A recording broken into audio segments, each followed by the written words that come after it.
So, Laplace 7th Dark is an MMORPG released by the company X Legend, the very same people who created Aura Kingdom, Eden Eternal, Twin Saga, Dragomon Hunter, and really most anime-inspired MMORPGs that have been released in the past 5 years. Yeah, they were all done by the same company.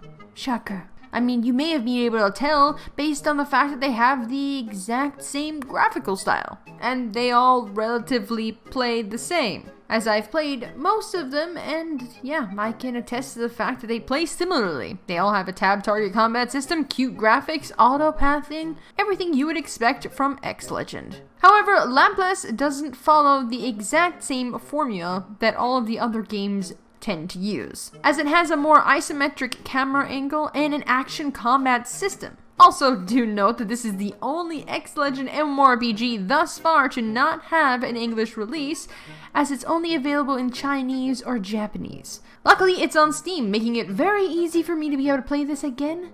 And with the help of a very handy mobile Google Translate app, I could figure out generally what was what and how to go about doing everything. Anyway, rambling over, I tried out Laplace from Steam. I didn't expect much from this game, but I tried it anyway, because hey, I've tried out every other X Legend game, why not add this to the list? First things first, it's gorgeous. The anime characters are adorable, and you've got a good selection of faces and hairs, with some nice colors to boot, giving you enough to make yourself unique amongst all of the other characters. At least until you get some outfits. The second thing you'll notice is that, wow, everything escalated really quickly. Who needs rainbows and cute weak monsters to fight? No.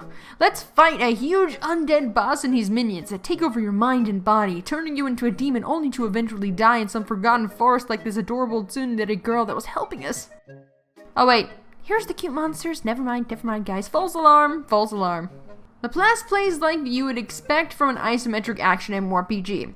It's got the flashy, fast-paced combat system and the isometric camera angle, with you slaughtering hordes of creatures that infest the world, whilst the regions being instanced are actually quite large, and very detailed, I might point out. But to go into more detail regarding the combat, when starting you pick your starter class, or in this case, your starter weapon, as you can freely swap your weapons at any time, which will completely change your skills and your playstyle. So if you ever get sick of your current playstyle, you can change it up by just merely swapping your weapons. Each weapon has their own set of skills, and as you level up, you will get more skills, no matter what weapon you choose. Then keep in mind that there's only a certain limited amount of action slots available for your skills, so it does add a little bit more of a strategic aspect with you having to pick and choose which skill you would want to use. Weapons can also be upgraded, and the gear itself isn't locked to any specific class either, so this allows you to mix and match the perfect set of gear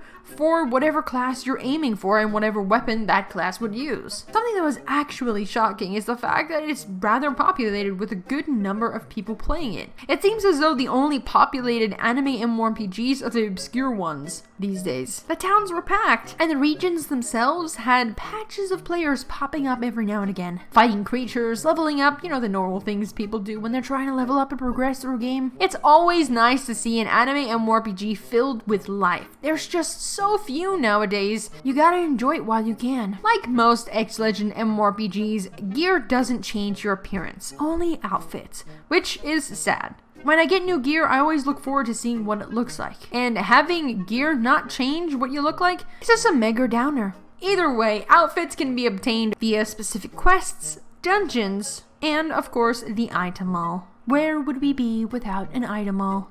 Besides that, Laplace has a strong story element, and despite the fact I couldn't actually understand the characters and what was generally going on, the scenes painted a pretty big picture. I could generally figure out everything that was going on, like you're an evil guy, you're a good guy, and we're here to save the world. So it kept me interested in what's going on. Had this been in English, however, I would have enjoyed it even more, as there are a lot of features in the game that are difficult to navigate through if you don't understand the language, even if you're using a translator app. That being said, I still had a lot of fun playing through this game, for the combat and the scenery alone. It is still sad that it hasn't been released in the West, but knowing who would publish it if it ever did come, it probably wouldn't be any good anyway. So then the question, is Laplace 7th Dark worth playing? It is worth trying out, but playing is a different story. The fact it's not translated in English means you're not gonna get much out of this MMORPG other than exploring around, leveling, getting the skills up, but even then you're not gonna be able to understand how to use all of the features that this game has, because it's not translated into your language. If this was ever in English, however, I would say go right ahead. It is fun and intense. So guys, I hope you enjoyed watching me check out yet another anime MMORPG, and I hope you guys have a good day, night, or afternoon wherever it is where you are.